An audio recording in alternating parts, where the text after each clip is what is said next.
Jeff Bezos is viewed by as many as the richest person to have ever walked the earth. However, there are many billionaires and even trillionaires that have come before him. That being said, it can be challenging to estimate the wealth of someone who was born in the 1400s or someone who owned a kingdom. But using the opinions of several different experts, a pretty clear list can be compiled. Today, we're going to take a look at the top 10 richest people of all time and see how they earned their wealth and what exactly they used it for. Number 10. William the Conqueror, $230 billion. When you have the word conqueror in your name, chances are you're going to have quite a few assets. William the Conqueror was born around 1028 and went on to become the first Norman king of England. His estimated fortune reached its height at around $230 billion, a little less than double Jeff Bezos' fortune. So how did he amass such a wealth? Well, his name gives that one away. As one did in England back in the heyday, William earned his fortune by pillaging pretty much everyone. He conquered England in 1066, a conquest that saw the loss of around 100,000 lives. When he was crowned king, he did several things that shifted England. He banned slavery and made everyone in England speak Franglish because he wasn't fluent in English. During his wealthy reign, he had over 500 castles built across England and Wales, and he became one of the largest landowners in England of all time. He was known to eat well and wear fine clothes, so much so that when he passed in 1087, his clothes and jewelry were immediately stripped from his body by looters, leaving him naked.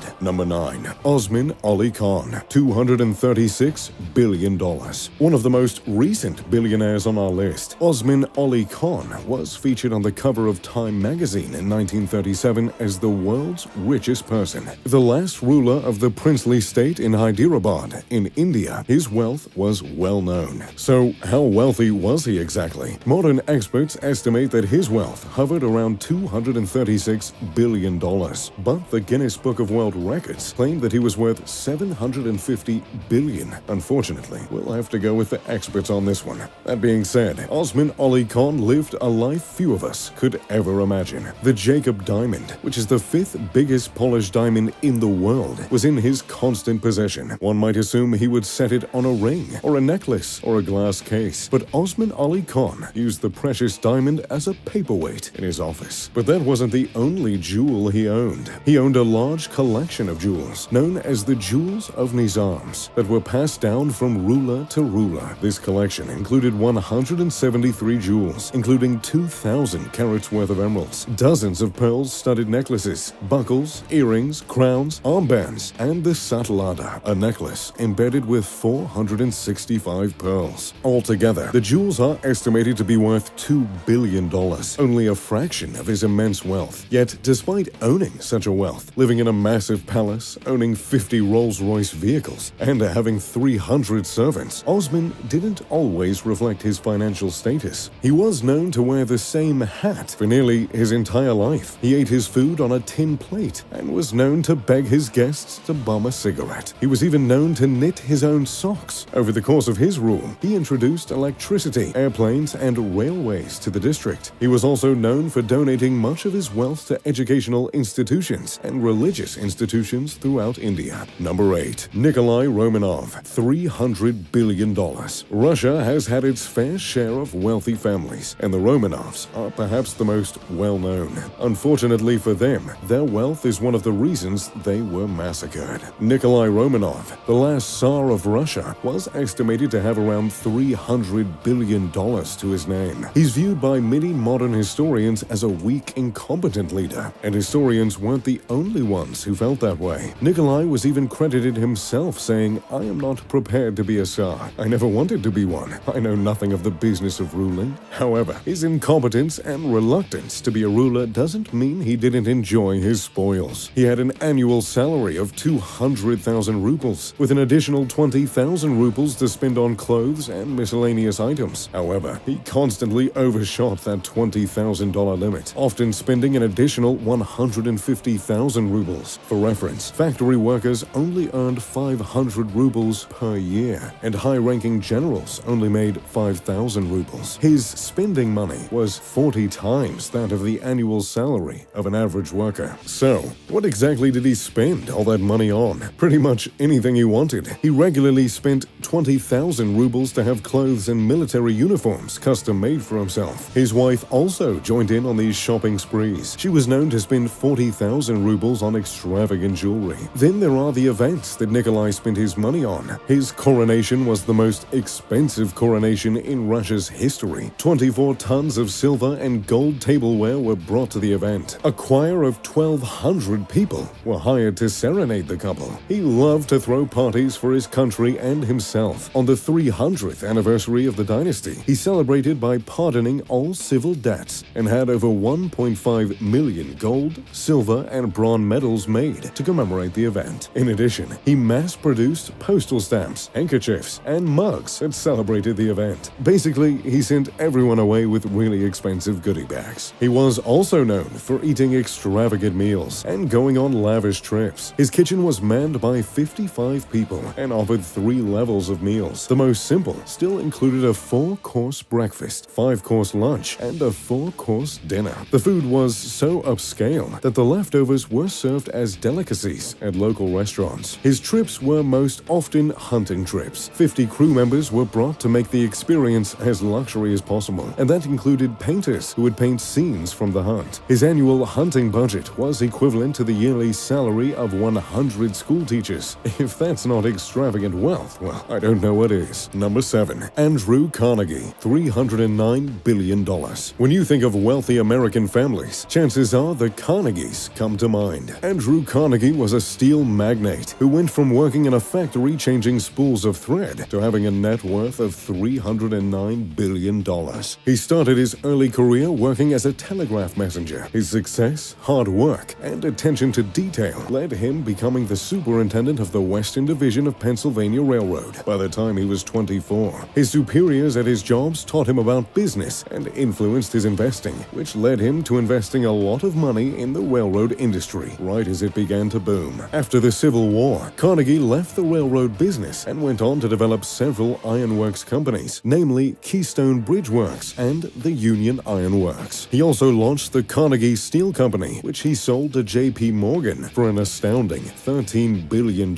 His wealth was immense and well known, but he took a rather modern approach to using it. He wrote a book, The Gospel of Wealth, which discusses the wealthy's social responsibility. His most famous quote, "The man who dies rich dies disgraced," was also practiced by him. He donated the equivalent of $4.8 billion to charities and, upon his death, gave most of it away. He left his family with a small sum of his wealth and also left sizable amounts to his housekeeper, nurse, maid servant, and his butler. Number 6. Jacob Fugger, $400 billion. Jacob Fugger was one rich fugger. Jokes aside, Jacob Fugger was actually known as Jacob the Rich, and for good reason. He's estimated to have had a fortune of around $400 billion.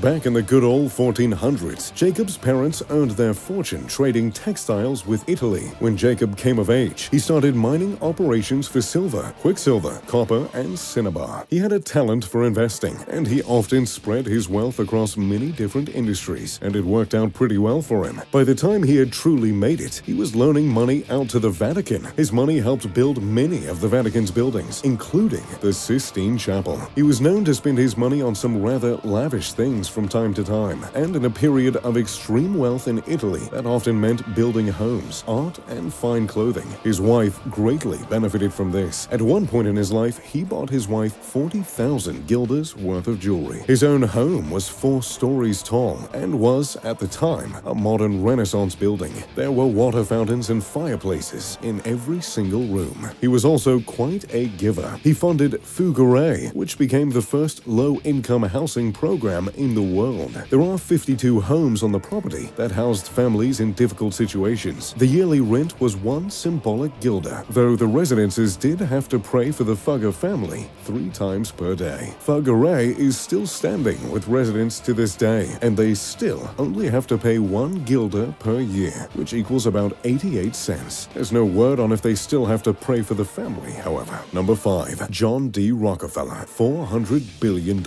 Good old Jeff may be the most wealthy American right now, but he's got a long way to go to beat the wealthiest American of all time. John D. Rockefeller. That name should sound familiar to you. The oil oil tycoon had a fortune of around $400 billion.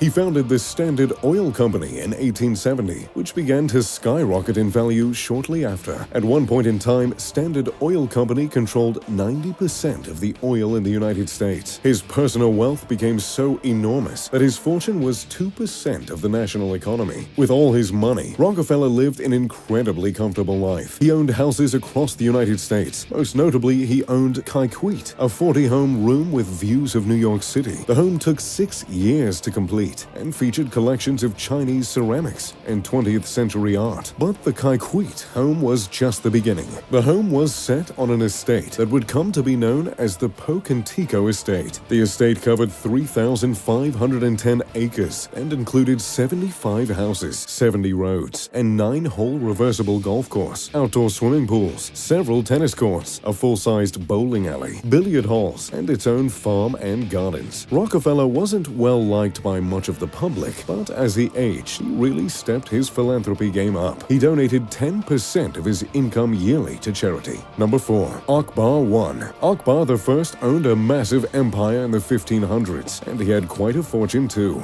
estimated to have been around $500 billion, though some estimates say he was worth even more. As a direct descendant of Genghis Khan, he had ruling and conquering in his blood. He worked hard from the moment he took the throne to conquer as much territory as possible, tripling it in the size by the end of his rule. Known as the Mughal Empire, his reign stretched across India all the way into northern Afghanistan. He was most known for his religious tolerance, which was most unheard of in the time. Although he was Muslim, many of his closest advisors and the city leaders were Hindu. He took an active role in uniting the two religions and allowing individuals the freedom to choose. He was known for helping translate Hindu literature, and he even took an active role in Hindu festivals. Little is known about how his wealth was spent, but it is known that he had a lot of it. His empire controlled 25% of the world's GDP for years. His palace was said to have exquisite carvings, wall paintings, and extremely rare furniture. Number 3. Augustus Caesar.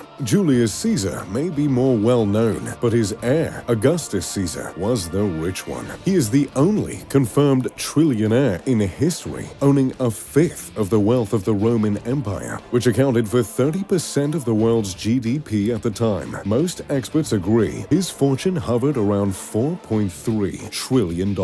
On top of the wealth his position as emperor brought, much of his fortune came from inheritance. He inherited 75% of Julius Caesar's wealth, and while no one knows exactly how much that is, Julius was known to have left 300 sesterces to every Roman citizen upon his death. At the time, 300 sesterces was worth 4 months' wages, and that barely put a dent in his finances. But it wasn't just Julius who gave Augustus money. Several wealthy families were known to leave part of their estate to the emperor, hoping it would bring political safety to their own children. During his 40-year affluent reign, he doubles the size of the Roman Empire. He founded a standing army, police and fire services, a courier system, and roads, effectively bringing Rome into the modern age. During his life, he lived in a palace now known as the House of Augustus. The House of Augustus featured entire rooms dedicated to art and weapons. Mosaics were said to cover every floor, and frescoes were said to cover every wall. Upon his death, one of the last recorded things he said was, "I found Rome of clay. I leave it to you of marble." Indeed, his rule ushered in a 200-year era of peace and prosperity in the empire. Number 2. Shizong of Song. The runner-up for the most wealthy person in history is also one of the most mysterious on our list. Emperor Shizong of Song reigned from 1067 to 1085. Lucky for him, this was during an extremely affluent and prosperous era of China. They were the top makers of bronzeware in the world, and farmers were granted the rights to own their own property. The production of rice skyrocketed and became a staple of the economy, making them a commercial superpower. In addition to this, gunpowder, printing, and magnetic compasses were invented during this time. The Song dynasty was able to create the world's first paper money and also formed the world's first navy. The navy allowed them to defend their trade routes, which protected their products. With all this innovation, Emperor Shenzong controlled 30% of the global GDP, and with a highly centralized economy, Shizong had immense control over over the money. His wealth has been called immeasurable. Experts know it is trillions of dollars, but it's hard to pin down an exact amount. Much of his financial status is attributed to the fact that he formed and increased tax collection hundreds of years ahead of European governments. But even with his wealth, Zhejiang was known for being fairly giving. He is viewed as a forerunner of the modern welfare system. His policies actively improve the situations of the unemployed, the homeless, and the peasants. Number 1. The most wealthy person in the history of the world